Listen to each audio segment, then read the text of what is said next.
Hey guys, what's up? Unrested here. Following up with well, I want to say weekend JFAQ, but it's not the weekend. Today is Tuesday, right? It feels like the weekend because it's Golden Week for me. Well, anyway, a JFAQ. I hadn't done one list. I hadn't done one. I hadn't done one. I hadn't done one. That isn't even a word. I hadn't done one. I swear to God, my English just slowly digresses into this like caveman grunts. Um, Doing a JFAQ. Yeah, that's what I'm talking about. And I guess one of the questions that I get a lot, which is always kind of odd to me that I get this one, but I guess I can understand why. A lot of people are always worried that Japan is going to go to war with North Korea, which, first of all, that's not quite what Japan does. Japan doesn't go to war. As of right now, we still don't have our constitution changed, even though it was changed after 69 years of being only a self defense force. It's slowly, I guess, gradually changing into a force that can go into war without having to defend themselves, as in, I guess, go on the offensive. Um, Still, at the same time, Japan is not a country that always goes around looking for war, and if they can avoid it, Japan will. For the most part, America helps us out a lot with defending Japan.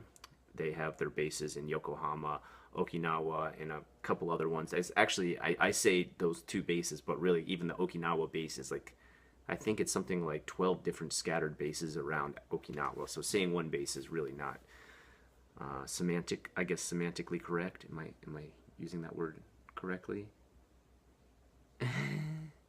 English. I teach it.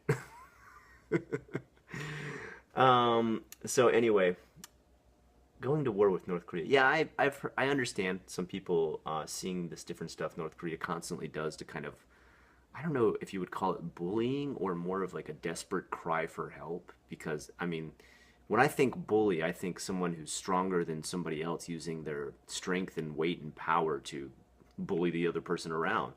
And quite frankly, I mean, North Korea is pathetic at best. It's a starving country, which is sad. I feel sad for the people there that are starving. I don't think that's cool or anything. I don't think they deserve it. It's, an iron fist dictatorship that doesn't allow its people to see outside of the country, so they don't even know how bad off they are. Although I have a feeling they have some concept. People cannot leave that country, so they're trapped in there. They have a chance of ending up in a gulag if they try to escape. There's obviously multiple, humanitarian rights are violated. I mean, of course, all these things I'm stating are the obvious. You probably already know all this. Um, as far as actually starting a war with Japan, I don't foresee this ever happening. To start a war, you have to have an army and technology that is up to snuff, that is up to date. And I mean, I don't care what people say about Japan. I know a lot of people say like Japan lives in the future, in the past. There's still a lot of things here that are really old. Yeah, but when it comes to like military technology, I mean, Japan works with America all the time to make the newest, best, greatest, latest technology. Um, they're always high tech.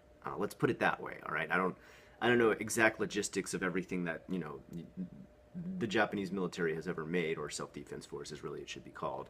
Um, but I can assure you, it's far far higher technology than anything North Korea has. There's not going to be any kind of like secret weapon. Like there's not a storage of cyborgs over ready to fight for North Korea or something like that. Now, if Japan did that, I wouldn't be surprised. I mean, Japan has stuff right now that they're coming out with exoskeletons for old people to be able to lift things and move. People who have no movement in their legs that are paraplegic, they've come out with medically, and these are medically approved. This isn't like, hey, we've got stage one of developing these kind of like beta stage legs that maybe they'll work, but they might also break your leg off if they don't work right and malfunction. No, these are like gone through tons of testing. They've been developing these for ages, and now they've even made it past like a medical board that's like, yeah, you know what? These are actually totally perfect. I think the only thing that has stopped them is number one, they're really bulky. They're still very large, and number two, they actually move quite slow.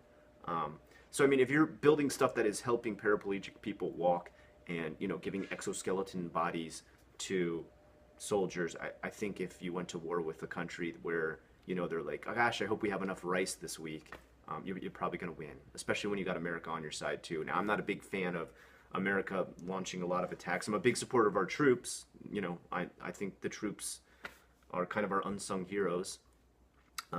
But I'm not a big fan of war in general. And but I do have to say that should North Korea try to launch some kind of attack against Japan and America combined, and South Korea would obviously probably come to their aid too, even with their fight over whatever that island is, Dokdo. I don't know how to speak Korean. I can speak Japanese. I can't speak Korean. Whatever those islands are that they say are theirs, I think they would put that aside and come to the aid of the Japanese and fight together to crush North Korea. And I mean, they would decimate North Korea. So North Korea is not that dumb where they think like, yeah, we can definitely take America and Japan and South Korea with our do nothing army, or technology where we're like excited about having hot showers at night. Like that's a big piece of technology for them. Like they literally get hot water for just a short time during the day and then it turns off. So even things like running hot water and stuff like that is like a big deal for them. So that's the kind of technology we're talking about. They're excited when they get one of those DVD players that looks like a laptop that you can open up. Like that's like super future space age, time traveling technology for them. So they're not so dumb to think that, gosh, we could definitely take all these countries in a war because our army's so high tech and elite. Most of the military drills they even run have been proven to be kind of a joke. Like they just kind of do funny, silly stuff that's kind of like little kids playing army. And this isn't coming from me. This is coming from other, I guess, I don't know who heads up training in the military. Military trainers, they've looked at videos, I guess, and like they got the reactions from it, and it was just hysterical. They're just like, what is this? Like nobody does this. Like nobody, gets into hand-to-hand combat like this. Nobody fires a gun that way. Like, no one runs and carries a gun like this and then attacks somebody with a bayonet like that. Like we don't even use bayonets anymore. Like it was just funny stuff like that. I was watching a video one time. And so when you're dealing with stuff like that, where it's just kind of like a country, I guess, attempting to make up a charade for its people to appear as though they're strong, that's the only people that they're impressing with that. Their own people who are closed off from the entire world, don't have internet, can't watch, outside news. But the rest of the world, I'm quite sure, Kim Jong-un and Kim, all his advisors and everything like that, and his father before him, Kim Jong-il, knew that they were just weaklings when it came. And the most annoying aspect is that many of the reasons why they launch these fake nuclear attacks, or real ones, or whatever it is, or missile testings and stuff like that, it's pretty much they do it to say, hey, look, we're that crazy person in your family, like that crazy uncle who, like, you have to kind of throw some money their way so they'll shut up and leave you alone because they're so crazy they'll just make your life more complicated if you try to reason with them. That's kind of what they are, and that's kind of why they do what they do, because they make kind of a big stink like that, get everybody riled up, and then other countries do stuff like, okay, look, like if you just calm down and stop testing, we'll send some rice your way, or we'll send some oil, all right, or we'll help you finish that giant ugly hotel that no one wants to look at in Pyongyang, all right. So that's all they do. They use it kind of as like these, hey, I'm the crazy guy that you got to constantly tell to chill the F out, all right? That's all North Korea does. Will they ever collapse under, their paper tiger of a regime? I don't really know. I mean, to be quite honest, that is a very esoteric situation to the Koreas in general.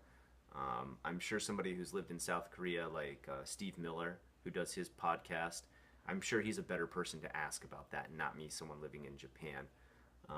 I just read and hear about what I see on the news and report to you what I think as far as, and as far as Japanese people are concerned, if you want to ask their opinion, they don't like North Korea at all. They hate North Korea. I think that's the one thing South Koreans and Japanese people can always see eye to eye on. They hate North Korea. They will, I think even the most calm, down-to-earth person here in Japan, if you ask them, like, what do you think of North Korea? They're like, idiots, fucking idiots. Like, that will be their honest opinion. But you gotta understand from their perspective, there's a country constantly launching missiles next to them while they're just sitting there being like, look, dude, we don't want to fight, quit throwing punches. All right. So yeah, I can understand. They're a peaceful country here in Japan, and they don't look to pick fights, so they really don't like it when another country does something like that. So you got to kind of, I kind of side with the Japanese while I'm here. I'm kind of like, yeah, I can understand why you guys are pissed off. Makes sense. So anyway, guys, that's my own personal opinion. Will there ever be an outbreak of war between Japan and North Korea? Nah, I doubt it. And even if there was, America's even said, hey, look, guys, if you ever do try to attack Japan, they've said this to North Korea, we've got their back. So think about that. And I'm sure they are. And you don't want to make the greatest military power in the world, along with some of the greatest military technology in the world, angry. I don't think not a very good attack plan. But then again, it is North Korea, and they're not the brightest country in the world. Let's be honest. Anyway, guys, if you have any more questions you'd like to send me about news articles or anything you're reading about Japan, please feel free to do so. If you have like older questions about Japan, like ones about like how do I get here, how do I get a teaching certificate, how do I get this so and so visa, I've got those answered like 100 years ago. I've got a whole series on interviewing in Japan for getting jobs. You can check out that playlist, but I mean, for the most part, I'm not going to be covering that topic. I've done 830 videos, I think, at this point, and about 100 of them are probably just on teaching in Japan alone. I may talk about some stories and experiences of doing it because there's some funny things that come up. But just check those out. Those should be able to cover just about anything. If you can't find them, just PM me and I'll try to get you a link, send it your way. Until next time, I'm Unrested with the questions you requested. This is JFAQ, Japan's frequently asked questions. You guys have a good one.